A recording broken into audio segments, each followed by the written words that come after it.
All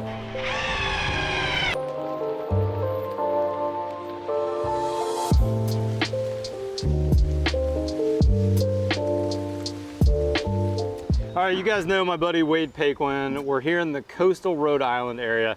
Gorgeous house, Wade. Thanks, Matt. Let's talk about the framing and why this might be different here than the way I frame in Texas. So first off, I'm noticing right away when I walk up, what's up with the plywood and then the zip R on top of it? Yeah, so because... For sheathing, that is. Right, because we're on the water here on the coast, we're in a high wind zone, I can't use just the zip R9 board as my sheathing panel because of shear, and we don't have the shear capability when we start using the zip. So how do you combat that? You put the CDX ply on first. That's just 1/2 inch CDX, and then we're putting kind of that skin, that outer exterior insulation over it. So we're getting our exterior insulation and our WRB in that zip system, right? That all-in-one awesome zip system. Yeah, that's pretty fantastic.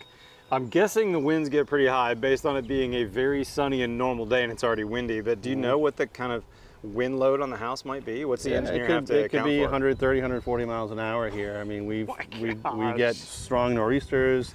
Hurricane season officially is underway, so we can see tropical storms, hurricanes up here. But you can tell it's already breezy here. Yeah. Where we're on the other job site, there was no wind. So the ocean, there's always wind coming off the ocean, and certainly when you get storms, it's that much more intense. Holy cow. Your framer Chevcon construction appears to be hand cutting this roof. Is that typical for you guys? Are you guys doing a lot of roof trusses? Are you hand cutting mostly? What's the scoop there? We do not usually do roof trusses. Is there a reason? Not really. I like kind of the hands-on custom framing of stick building the roof. Yeah. It's my favorite part of the framing phase. Frankly, it's my favorite part of the framing process, just because it's so complex, right? Yeah. Roof framing is complicated.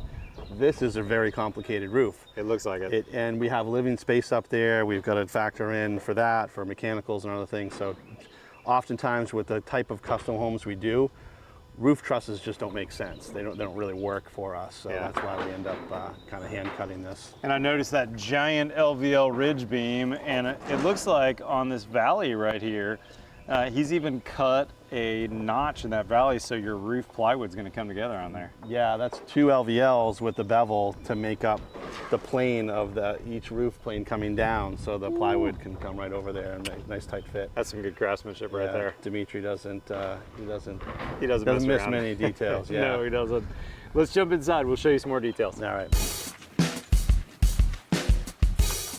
Matt, before we hop in the house, we should take a quick peek at this here. So this is all part of our shear wall system that wraps around the corner of the garage. Because we have so much glass and window and doors here to take in those water views, the structural engineer wasn't really left with a heck of a lot of exterior wall space to have shear. So, so a lot of the exterior walls where there's not an opening is shear.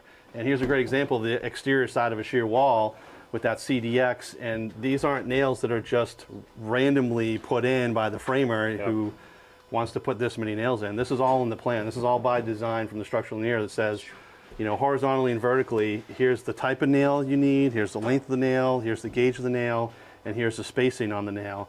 And you can see they're pretty, we don't measure out every nail, but you can see there's pretty good consistency with the spacing.